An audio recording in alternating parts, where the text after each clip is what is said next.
Dos mujeres se presentan en nuestro estudio buscando una sola respuesta. ¿Por qué no les pagan la pensión? En esta sesión vamos a hablar de un tema más que importante en nuestro país. Del total de causas ingresadas en los tribunales de familia, de acuerdo a las estadísticas de los tribunales del año 2017, el 30% corresponde a temas de pensión de alimentos. Pero a pesar de lo importante y de la relevancia que tiene para educar a nuestros niños, aún no conocemos a cabalidad todo lo que debiéramos saber. Por eso preparamos la siguiente nota. Hoy conoceremos dos historias, la de Vanessa y la de Joana. Ambas unidas por un punto, una pensión de alimentos impaga. Quisimos ir a conocer a esos deudores. Ando buscando a Jimmy Pérez. ¿Usted sabe si viven por acá? ¿Jimmy?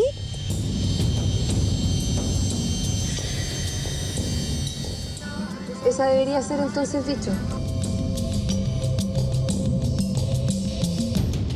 Al parecer no hay nadie o no quieren salir. Pero eso lo veremos un poco más adelante. Mientras tanto, y bajo el mismo tema, me gustaría contarles que el año 2017, de las demandas que ingresaron a tribunales de familia, un 33,13% eran para pagar la pensión de alimentos, lo que numéricamente se traduce a más de 232.000. De esa cifra, 70.696 eran para cobrar pensión de alimentos impagas. Pero considerando esa información, nos quisimos preguntar, ¿el ciudadano chileno sabrá para qué es esa pensión de alimentos?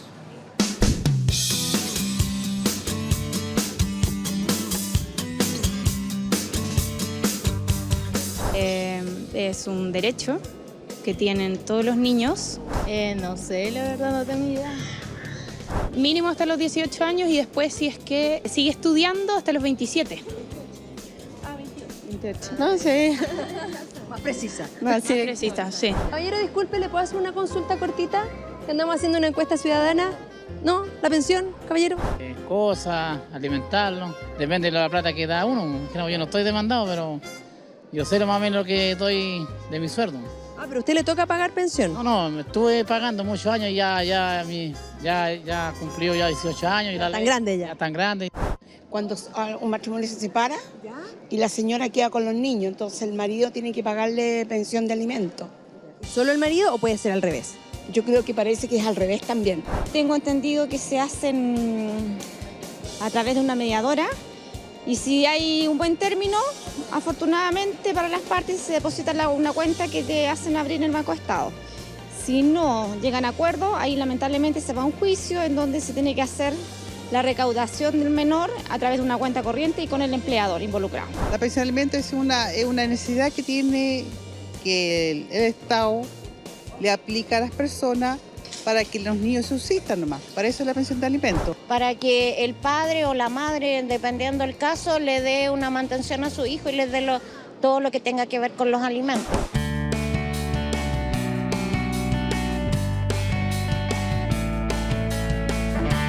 ¿Conoce algún caso cercano? Sí, varios.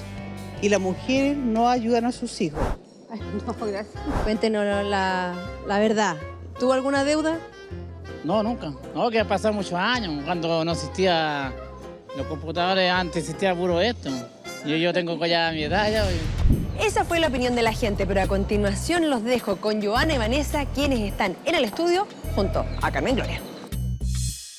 Y acá tenemos a doña Joana y doña Vanessa, que no son una parte contra la otra, sino que son ambas partes buscando lo mismo. Partamos por Joana. Sí. ¿Cuál es su historia? Bueno, viene para exigir la pensión de mi hijo, que ya tiene casi 8 años, ahora cumple en mayo. El papá de mi hijo desapareció cuando él tenía 1 año y medio. Y desde ahí no lo ha visto y no ha pagado relativamente un peso por él. Nada. Pagó el 2017 2 meses porque... O sea, le fijó una pensión de alimento a través del tribunal. Claro. ¿Y cuánto es la pensión que debiera pagar? Primero eran 150 y él pidió rebaja de pensión a 80.000 pesos, cosa que cumplió aproximadamente 3 meses. Y de ahí no pagó nunca más hasta el 2017, que vimos el tema del divorcio, porque nosotros éramos casados. Y pagó 2 meses, creo que fue agosto y septiembre, si no me equivoco, 80.000 pesos esos 2 meses, y en octubre salió el divorcio y de nuevo desapareció.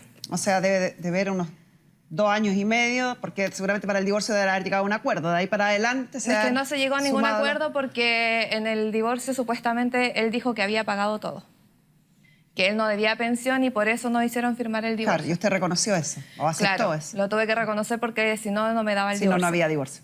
Y de ahí para adelante entonces no ha pagado prácticamente nunca. Debe Debe casi un poquito más de 2 años. aproximadamente 5,7 millones, si no es 6 millones de pensión. Ya. Y por otro lado, el tema de las visitas tampoco... Menos, pues, no estaba ni presente. ¿Y usted, señora Vanessa, cuál es su historia? Bueno, yo tengo 19 años. Yo estoy estudiando en la Universidad con gratuidad en Ingeniería en Prevención de Riesgo. Felicitaciones, qué bueno. Gracias. Yo lo que quería en realidad era leyes, pero como yo no he tenido el apoyo de mi papá, no pude. Mi mamá le cuesta mucho porque tengo 2 hermanas aparte. Y pero, ella... si me permite un consejo, no se rinda. No para todo el mundo sale de la universidad, o sea, sale del colegio y entra a la universidad. Yo misma, cuando salí del colegio, no tuve la oportunidad ni de beca ni de pagar una universidad. Y 10 años después pude hacer realidad mi sueño de estudiar Derecho. Y aquí estoy. Nunca es tarde. Que quiero estudiar yo. Yo estudié antes secretariado jurídico por la municipalidad, gratuito. Y estuve en la Fiscalía Sur de San Miguel haciendo la práctica. Ahí les gustó mi trabajo y cómo lo di. Yo incluso querían que quedara ahí, pero no estaba ya como tanto ese campo laboral, como que estaba ya de técnico jurídico hacia arriba. Y como es particular, no pude pagármelo. Yo vengo a exigir una pensión de parte de mi padre porque él no me ayuda en nada. ¿Tiene fijada también una pensión a través del tribunal? No. Es que mi mamá nunca lo quiso demandar a él, porque decía que yo me iba a humillar y eso, pero yo siento que no me estoy humillando, sino estoy haciendo valer mis derechos. Así es. ¿Y está viendo a su papá? ¿Tiene algún contacto con él? Muy poco contacto. La última vez que yo fui a exigirle a su casa porque necesitaba, mi abuelo salió con una pistola a echarme. ¿Y eso cuándo fue? ¿Hace cuánto? Hace un año, más o menos. Como un mes antes que falleciera mi abuelo materno, que él era el que me ayudaba un poco económicamente. Y esa vez yo necesitaba y fui a su casa a pedirle y después salió mi abuelo con la pistola a echarme de la casa, que me fuera, siendo que él me había dicho unos días anteriores que si mi papá no me ayudaba, contara con él, que él me iba a ayudar. Y yo fui a hacer lo que él me dijo y él llegó a ese punto. Mi papá nunca me ha dado una pensión fija, a veces me daba de 20.000 pesos, a veces de 40.000 pesos, me daba una vez al año, cada 2 años. Y mi mamá nunca quería exigirle porque ella trabajaba. Pero ahora ella tiene que ir los fines de semana a la feria y a ella le cuesta, porque tengo 2 hermanas aparte. Y la pareja de ella, que el papá de mi hermana, trabaja, pero él tiene que mantener la casa, así como también... ¿Y qué opina su mamá de que usted esté acá hoy tratando de conseguir nuevamente una pensión?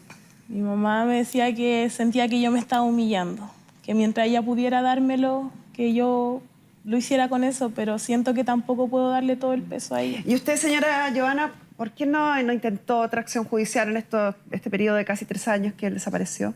El 2014... ¿Pidió medidas de apremio o algo parecido? El 2014 iba a iniciar la demanda, pero encontré justo un trabajo y me exigían ir al tribunal cada cierto tiempo a ver cómo iba la causa y todo el tema. Entonces no tenía el tiempo para ir y no iba a perder mi trabajo por estar buscando a una persona que no le interesaba estar. Así es la historia de muchísimas mujeres en este país que sacan adelante a sus hijos solas mientras pueden. El problema es que no sé, se malentiende porque incluso ellos dicen, muchas veces sostienen, yo coopero con mi hijo, yo ayudo con mi hijo. No es una ayuda, no es una cooperación, es un derecho, es una obligación. Vamos a recibir a nuestra psicóloga Pamela Lagos para hablar de esto, de lo que significa ser mujer en este país, salir adelante sola con los hijos. ¿Por qué es importante conversarlo? Porque va a faltar el que reclame y diga a los hombres también. Sí, es verdad que hay hombres que se hacen cargo de sus hijos y que son mujeres y madres que abandonan a sus hijos y se olvidan de ellos. Sin embargo, las estadísticas indican que son muchas más las mujeres las que están en esa situación. Por razones de cultura, de idiosincrasia, de costumbre, como lo quieran llamar, sigue siendo la mujer la que se queda a cargo de los hijos en forma mayoritaria. Y Pamela, según el Instituto Nacional de Estadística, en el año 2017, el 41% de los hogares en Chile tenían a una mujer sola a la cabeza. Una mujer sola que cumple múltiples roles, porque se hace cargo de la casa, se hace cargo de los hijos, se hace cargo de trabajar.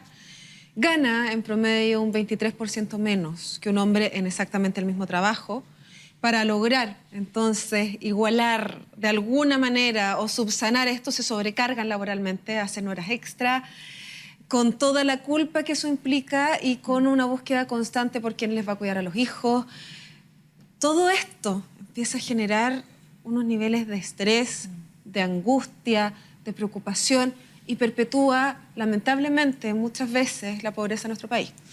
Porque tenemos mujeres que ganan menos, que tienen menos recursos para hacerse cargo de sus hijos, que tienen falta de apoyo en todo sentido, en cuanto a redes, también para lograr esto, y que increíblemente siguen peleando aún con ciertas enfermedades emocionales que muchas veces hacen que la gente baje los brazos. Tenemos los índices de depresión más altos en mujeres a nivel mundial, y tiene que ver con esto. Con la sobrecarga, con el estrés, con la frustración, además de no poder sacar a tus hijos adelante. De tener que trabajar el doble para ganar lo mismo que ganaría un hombre trabajando en ese puesto. Y por ende dejar a los niños el doble de tiempo solos.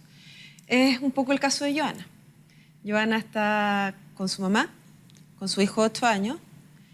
Ella, no sé si me permites contar un poquitito de tu historia. Ella queda embarazada cuando estaba cursando su último año de servicio social.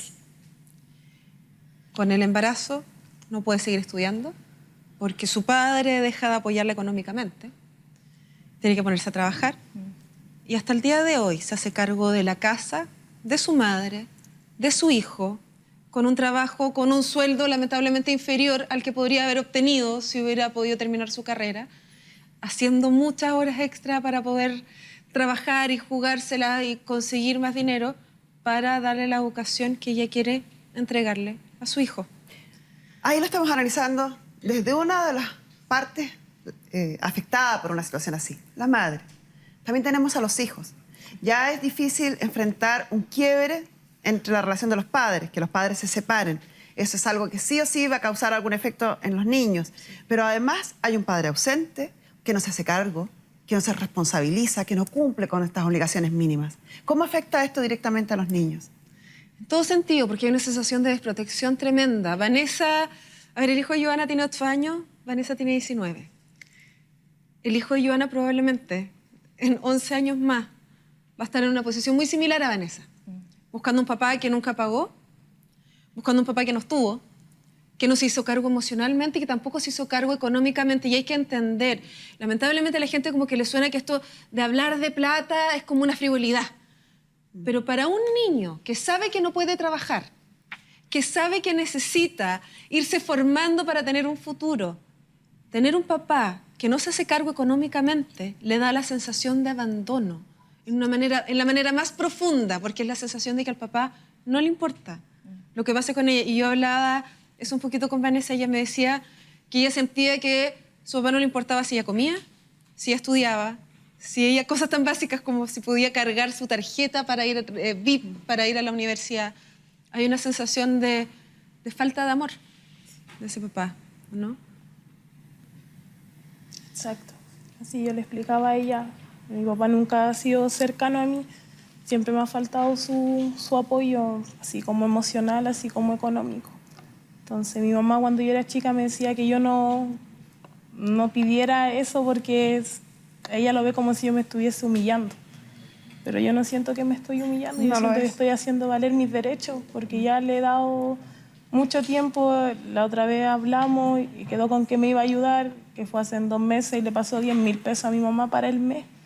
Y uno con 10.000 pesos no come, no se viste, nada. Él me dice que no tiene plata, pero el fin de semana pasado cuando hablamos me decía que iba a ir a carretear con su primo a un, no sé dónde era, disco, no sé qué onda, pero uno sin plata no tiene para darse esos lujos. O uno en ese relato lo que más duele es que uno deja claro y deja entrever cuáles son las prioridades en la vida. O sea, él está poniendo como prioridad su diversión, su junta con sus amigos y no las necesidades de su hija. Lo que pasa muchas veces en estos padres, y hablo de padres genéricos, porque van a decir que hay mamás que tampoco se hacen cargo. Sí, en general, los padres que no viven con los hijos y que deciden no hacerse cargo económica ni emocionalmente de ellos, por lo general no los logran ver. ¿A qué me refiero con eso? No tienen la capacidad de conectar con los hijos y de decir, mi hijo tiene esta necesidad, yo lo voy a poner primero que yo en la fila, porque es mi hijo, por algo así de simple, porque es más importante que mi hija tenga para llegar a la universidad, a salir a carretear, porque es más importante que mi hijo esté bien y pueda pagar su colegio versus lo que yo quiero hacer con mi vida. En esos casos no está, porque hay una desconexión emocional. Se habla mucho de las habilidades parentales, que como que la gente lo habla, pero nadie sabe mucho qué es. Las habilidades parentales es tan simple como entender que los hijos tienen necesidades físicas, emocionales y sociales y hacerse cargo de ellas. Y de alguna u otra manera apoyarlos en su crecimiento poniéndolos a ellos como una prioridad. Cuando un papá no paga una pensión alimenticia, está fallando en lo más básico, que es mantener a su hijo, perdón la palabra, pero así de duro es, que mantener a su hijo vivo. Para mantener a los hijos vivos hay que alimentarlos, hay que llevarlos al médico, hay que proveerlos de una casa y de un lugar calentito donde puedan pasar el invierno. De cosas tan básicas como esa, no se están haciendo cargo. Fuimos a buscar a estos dos padres. Nuestra periodista Paulina Alvarado recorrió las calles tratando de encontrar una respuesta. Vamos a partir por el papá de Vanessa.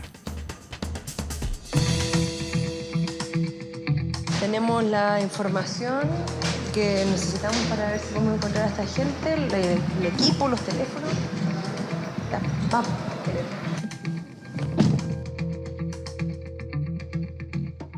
Comuna de La Pintana, según nuestra investigación, este sería el sector en el cual vive Jimmy Pérez, el padre de Vanessa. Vamos a ver si lo podemos encontrar y, de ser así, se accede a conversar con nosotros. Disculpe que la moleste, pero ando buscando a Jimmy Pérez. ¿Usted sabe si viven por acá? Sí, es mi hijo. ¿Su hijo? Sí. ¿Y dónde lo puedo ubicar? Ahí está pintando una reja. ¿Él es? Buenísimo. Vamos a ir a buscarlo entonces. Gracias. Vamos a ir a buscarlo. ¿Jimmy? Sí. ¿Cómo está? Bien, ¿usted? Bien, también. Somos del programa Carmen Gloria. ¿Accedería a hablar con nosotros? Jimmy, muchas gracias por querer hablar con nosotros. Quisiéramos saber por qué no se está pagando esta pensión, no ha llegado a un acuerdo, digamos, como dice Vanessa. Es que nunca he tenido problemas con mis hijos por el problema de la pensión. Yo cuando tengo, yo les doy. Lamentablemente ahora estoy sin trabajo y no les puedo darle. Pero eso es lo que no quiere entender Vanessa. Es muy dominante. No me trate papá, me dice Jimmy. Con todo respeto, saca la madre. ¿A ti qué te gustaría, Jimmy? Ayudar a lo más que pudiera. Yo antes le daba 50.000 pesos a ella. Pero lamentablemente ahora estoy sin trabajo. Eso es lo que pasa, estoy sin trabajo. No. Es que igual pienso en ella, en mis otros hijos. Pues ella no entiende eso. Pero... ¿Qué sientes por Vanessa? La amo mucho. Uno dice la primera hija, la hija del amor. Si intentaran de llegar a un acuerdo judicial, nosotros los apoyáramos, los guiáramos, los orientáramos, ¿tú estarías de acuerdo con eso? No, sí, por supuesto que sí. Ya encontramos al padre de Vanessa y accedió a hablar con nosotros. Ahora nos queda encontrar al ex marido de Johanna. Según nuestra investigación, él estaría en su lugar de trabajo. Así que nos vamos a movilizar hasta la comuna de Santiago Centro.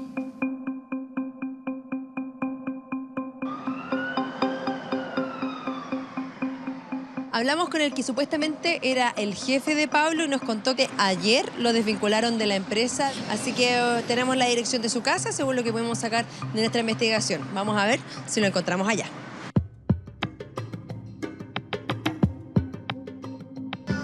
Esa debería ser entonces, dicho. Estación y nos bajamos. Al parecer no hay nadie o no quieren salir. Pablo, muchas gracias por acceder a conversar con nosotros finalmente. Cuéntame, ¿cuál es tu realidad de los hechos? Bueno, cuando me separé de mi hijo y me vine a vivir acá para poder ver si era por un problema de relación, netamente no era un problema de nosotros, sino que ella, la mamá de mi hijo en este caso, se enamoró de otra persona. ¿Dentro del matrimonio fue? Claro, fue dentro del matrimonio. Pero Pablo, ¿cuándo empezaron los problemas de pensión? Empezó cuando me diagnosticaron crónico. ¿Qué te diagnosticaron? Me diagnosticaron hipertiroidismo con enfermedad de Graves. Johanna dice que debes al menos unos 6 millones de pesos. ¿Es así? En realidad no he sacado bien el cálculo para saber exactamente si son 6 millones. pero sí sé que pueden ser aproximadamente entre 3 a 4. El tema del dinero creo que no es un tema. Sería mucho más sencillo que ella quisiera conversar conmigo, habláramos en personal y llegáramos a un acuerdo monetario y poder también empezar con el tema de las visitas, porque la última vez le dije, no hay problema, te voy a empezar a entregar el dinero para que podamos regularizar todo, pero el problema empezó cuando me dijo que no quería que viera a mi hijo. Independientemente yo le cancelara, yo no me merecía ver a mi hijo. O menos él tenía 2 añitos cuando lo dejé de ver. Ha sido duro porque con esta enfermedad ya es duro tener que someterme a dolores que realmente nunca pensé en mi vida que iba a tener. Y aparte de querer llegar a soluciones y no tenerlas porque la otra persona no quiere ceder en el sentido de querer ayudarme. No tengo su número, me tiene bloqueado por todos lados. Justo como ahora me despiden, me dan el finiquito. Entonces con ese mismo finiquito pretendía al tiro empezar ya a reabonar a la deuda y evitar todo tipo de problemas legales, por decirlo de una forma. Porque si ella va a Carabineros e intenta meterme preso, no voy a poder generar dinero.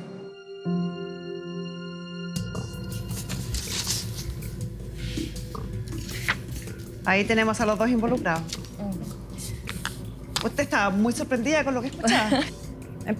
Empecemos porque nosotros nos separamos, de hecho, el 2012. Él se fue de la casa donde vivía con mi mamá, con mi hijo y conmigo, porque nosotros ya no teníamos relación de pareja.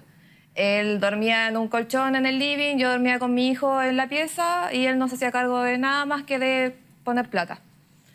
Que yo me enamoré de otra persona dentro del matrimonio es totalmente falso. Él se fue en septiembre y yo a mi pareja siguiente la conocí en noviembre. Sí pasó muy poco tiempo porque ya no había amor, ya no había nada. Y claro, porque pasó tan poco tiempo, él supone que yo lo engañé. Bueno, no debiera ser tema. La relación entre ustedes está rota hace ya 7 años, no debiera ser tema. Bueno, para él era tema, cosa que para mí no, porque eso no lo limita de ser papá. Exactamente. Que me diga que yo le he dicho que no puede ver a su hijo es totalmente falso. Tengo conversaciones, de hecho, diciéndole que para mí no es eso. Para mí es que es todo paulatino. Mi hijo no lo conoce. Yo no puedo permitir que él se acerque. Su hijo tiene 8 años, me dijo, ¿cierto? 8 años. O sea, ¿y lo dejó de ver cuando tenía 1 año y medio? 1 año y medio. No lo conoce. Él no sabe nada de mi hijo. Yo creo que con suerte se acuerda de su nombre. No lo llamó jamás para un cumpleaños, para una Navidad, para nada. Ni él ni su familia. Y yo no puedo permitir que esas personas se acerquen a mi hijo haciéndole un daño para que después desaparezcan de nuevo. Ese es mi tema y yo se lo dije. Vamos a hablar de eso con Pamela porque los tribunales tampoco lo permiten. Cuando uno desaparece de la vida de los hijos, por muy hijos de unos que sean, no es llegar y aparecer de la noche a la mañana y querer tener una relación normal. Hay un respeto por el niño y los tribunales obligan a realizar terapias de revinculación. Los niños no son propiedad de los padres, es que ese es como un concepto bien antiguo donde dicen son míos, no son tuyos. Los hijos son personas aparte, con emociones, con todo un sistema afectivo que hay que cuidar y hay que respetar. Personalmente, yo no tomaría a mi hija y se la prestaría a un caballero que nunca la ha visto.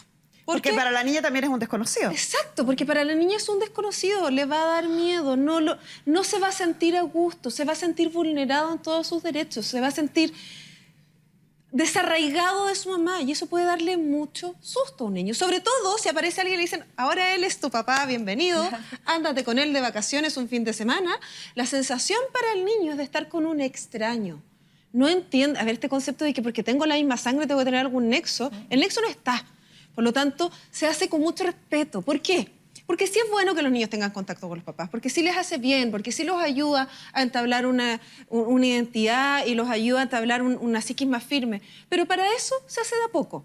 Tendría que este papá hacer la pega, de ir sistemáticamente, no sé, 1 vez a la semana, muchas veces apoyado por un psicólogo, porque por lo general, cuando han pasado tantos años, se hace con un psicólogo de por medio, las sesiones son con una persona ahí presente, después empiezan a verse por horas solos y de a poco se va generando un lazo que permita al niño sentirse protegido por esa persona y sentir que tiene la capacidad de irse con esa persona, por ejemplo, por un día entero. Pero esa cosa de un día para otro, que los papás aparecen después de 6 años y dicen, ahora me bajó todo el amor y quiero estar con mi hijo, la verdad, y para ser bien sincera, psíquicamente es muy difícil querer a alguien que nunca he visto. Se puede generar una idealización, se puede generar una sensación de cariño por una imagen, pero querer a alguien implica conocerlo. Si no conocen a su hijo, el lazo real es muy poco probable que esté. Si existe, yo no estoy diciendo que este papá, por ejemplo, llora y que no le crea su llanto. Sí, probablemente lo está llorando, pero por el concepto de no estar con un hijo, no de no estar con ese hijo. No puede extrañar lo que no conoce. Lo que no conoce.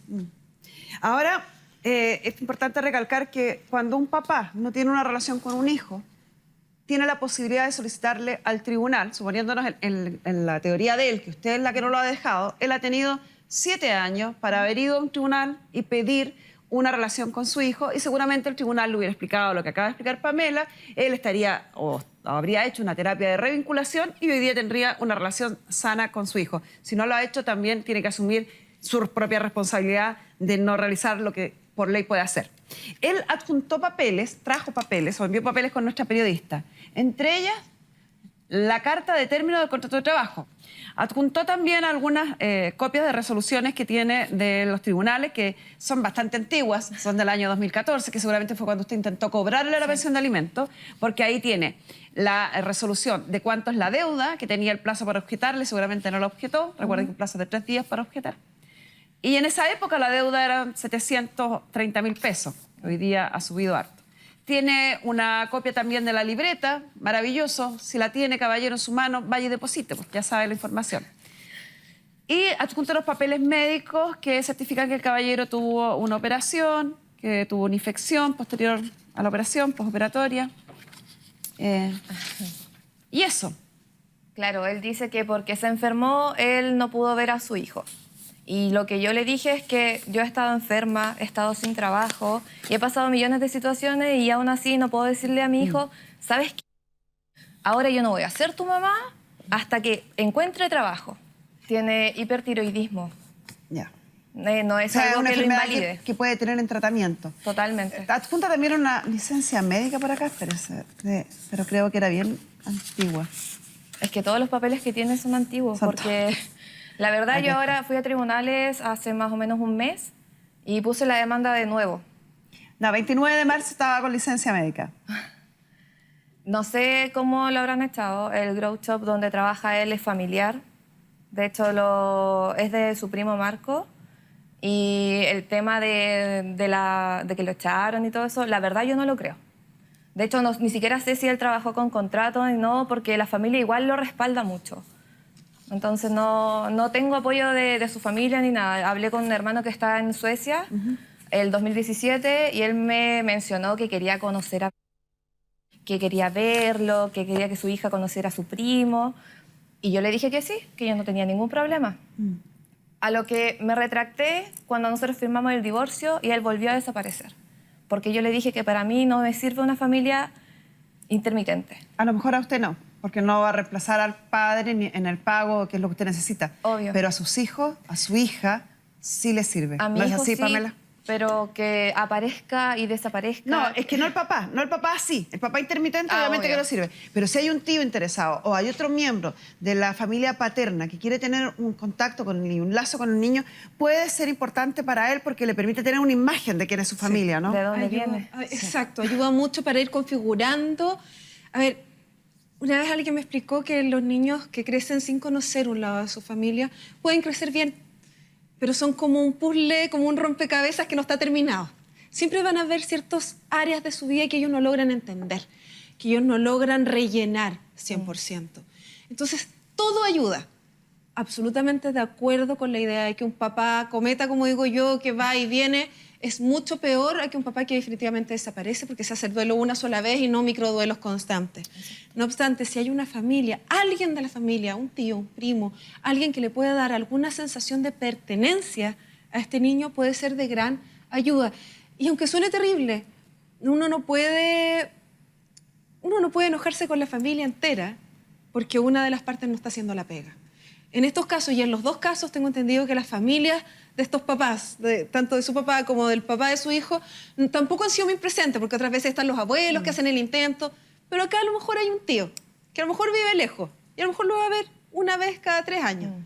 Pero eso ya es algo para irle generando una sensación de identidad que puede ayudarlo muchísimo. Las promesas de don Pablo fueron que una vez recibido el finiquito va a abonar esa deuda. ¿Va a abonar? Porque no creo que el finiquito sea por 6 millones de pesos para que pague la deuda completa. Creo que empezó a abonar el otro día, me depositó 30.000 pesos. Una burla. Los finiquitos, para pagarlos, según lo que dice acá, van a ser a partir del 1 de abril. Es decir, esto deberá haber ocurrido. Vamos a darle un plazo para que haga un abono importante y no de 30.000 pesos, sino que un abono importante a la deuda de casi 6 millones de pesos que tiene don Pablo en la cuenta que usted sabe perfectamente cuál es porque nos envió esta copia del número de la cuenta. Si eso no ocurre, va a tener que pedir y actualizar las medidas de apremio, incluida la orden de arresto. Y la orden de arresto es una medida extrema. Hoy se necesita una medida extrema porque hoy este caballero, según la propia declaración de él, según los documentos que adjunta aquí, va a tener dinero para haber abonado a la deuda, va a tener los datos a la deuda a la que tiene que abonar y sabe perfectamente, de acuerdo a las imágenes, que nosotros estamos requiriendo ese pago. Entonces, si no lo hace, es solo por desidia. Aquí ya no es válido ni la licencia médica, ni que no va a poder trabajar, ni que le dieron un despido, ni nada. Así que ese es el paso siguiente. Perfecto. Orden de apremio, arresto, reclusión nocturna, si no paga de aquí al 30 de abril. Con usted, Vanessa, tenemos otra cosa. Nuestra periodista Paulina Alvarado se encuentra en un sector dentro de las instalaciones de Televisión Nacional y tiene algo que informarnos. Así es, Carmen Gloria, porque estoy precisamente en los camarines que están paralelos al estudio. Y en este lugar, acá, detrás de esta puerta, en esta pieza, en este camarín, se encuentra Jimmy.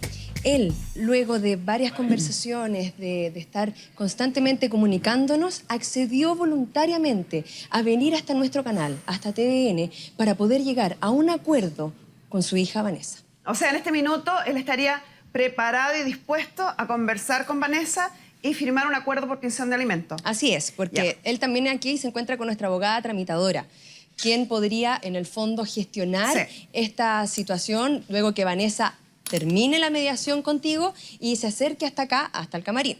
Perfecto. Ellos podrían firmar este acuerdo. Le vamos a explicar acá a Vanessa de lo que consiste. Lo que firmamos siempre cuando obtenemos el acuerdo de pensión de alimentos es una transacción extrajudicial. La transacción es un contrato debidamente regulado en el Código Civil que tiene por fin precaver un litigio eventual o poner término a un litigio pendiente. En este caso es precaver un litigio eventual. O sea, él se evita que esto llegue a tribunales, que se le demande de pensión de alimentos, usted se evita el tener que iniciar el proceso de mediación para más tarde demandar. Este documento lo redactamos nosotros, se firma ante notario y nosotros también nos encargamos de que se presente al tribunal y se autorice por el Tribunal de Familia. Cuando es autorizado por el tribunal, tiene el mismo valor que una sentencia judicial. En conclusión, si él no cumple, tiene todas las medidas de apremio que hoy día tiene la señora que sí pasó por el tribunal. Sí, porque la última vez que yo le dije que iba a venir hacia acá, él incluso anoche mismo me llamó preguntándome por qué lo había demandado. Y yo le dije que no quería problemas y él sabe por qué, no tiene por qué. Ya se lo explicamos, ya lo entendió y está dispuesto a firmar. Así que le vamos a pedir que vaya al camarín para que pueda conversar con su papá y pueda llegar a un acuerdo. Pamela, sería importante darle alguna orientación de cómo enfrentar esta conversación. Vanessa, solo un ratito más para que escuche, porque me gustaría que Pamela te diera una recomendación cómo enfrentar esta conversación. Antes que vayas, Vanessa, yo sé que los años de abandono, entre comillas, de un papá ausente, de un papá que no responde como uno espera, son tremendamente dolorosos. Pero también para las personas que viven algo así, tener la capacidad de cerrar ciclos ayuda muchísimo. Pase lo que pase, la persona que está ahí atrás es tu papá. Puede que no haya sido el mejor, puede que tu abuelo lo haya suplido de mucho mejor manera. Sin embargo, hay algo que se puede rescatar de esto. Es un papá que vino, que de alguna u otra manera está buscando llegar a un acuerdo. Te pido que no te olvides de eso. A veces la rabia nos cega Y a veces la rabia hace que no podamos ver pequeños detalles buenos, que sí hay. Va a haber un minuto en donde te vas a sentar con él, en donde lo ideal es que le digas todo lo que sientes, en donde lo ideal es que puedas sacar todo eso que tienes. Pero por favor, trata de no dañar algo que ya no existe. Trata de mantenerte tú resguardada. Y trata de alguna u otra manera de valorar lo poco de papá que puede haber llegado a ser. Ella es la psicóloga. Yo soy la abogada. Firme. Muchas gracias. Papel en mano le va a dar más herramientas para dar la pelea en tribunales. Muchas Que le vaya gracias. bien. Vaya nomás. Gracias. Nos quedamos con Joana. Joana está en una situación más complicada porque este caballero nos hizo promesas, pero no quiso venir. Era obvio. Era obvio. Ya le recomendé que no amerita tener mayores condescendencias con él. Si no paga las medidas de apremio y partamos por la reclusión nocturna. Pero también, Pamela, sería importante un último consejo porque es difícil y en algún minuto esta rabia supera, esta rabia angustia, porque obviamente que nuestros hijos, cuando los padres no están presentes, cuando los padres no colaboran, están en desventaja. Este 41% que yo decía, 40% de hogares que están encabezados por una mujer, obviamente no tienen la misma ventaja para surgir en la vida esos hijos que los hijos que tienen a sus dos padres. O sea, hay un 60% de nuestro país que está en mejores condiciones que un 40%. Y dada los índices de pobreza, pasa a ser tremendamente relevante y un elemento estresor importantísimo. ¿Cómo enfrentar esa situación tratando de no contagiar a los hijos de esta rabia, de esta frustración, tratando de mantener el ánimo arriba para seguir creciendo? Joana hasta ahora lo ha hecho bastante bien. Su hijo hace poco empezó a preguntar por el papá y empezó a preguntar por el papá por algo súper potente. Joana tiene una pareja, no viven juntos, pero tiene un pololo que también tiene hijos. Y va a buscar a sus hijos fin de semana por medio, pasa tiempo con ellos y el hijo ha empezado a ver lo que hace un papá separado de verdad, cómo funciona un papá. Y a partir de eso empezó a preguntarle por su papá. Lo que hizo Joana fue decirle que no sabe nada y mostrarle fotos para irle creando algo de imagen, para decirle este es, pero no sé dónde está. Pero súper bien. Esa es la actitud. No sé, usted no sabe, no puede responder por él, pero yo sí le pediría algo, que se resguarde usted. A veces, como dice Carmen Gloria, hay un déficit tremendo en un niño que está en desventaja con otro, pero parecen estas super mamás, como usted, que se hace cargo de todo, que trabaja, que sale adelante, pero tiene que cuidarse.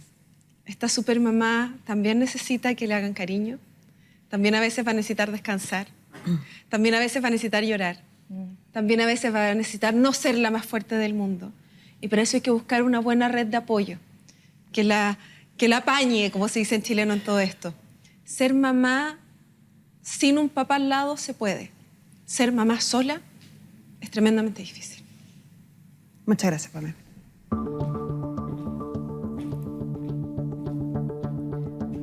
Don Pablo González tiene poco tiempo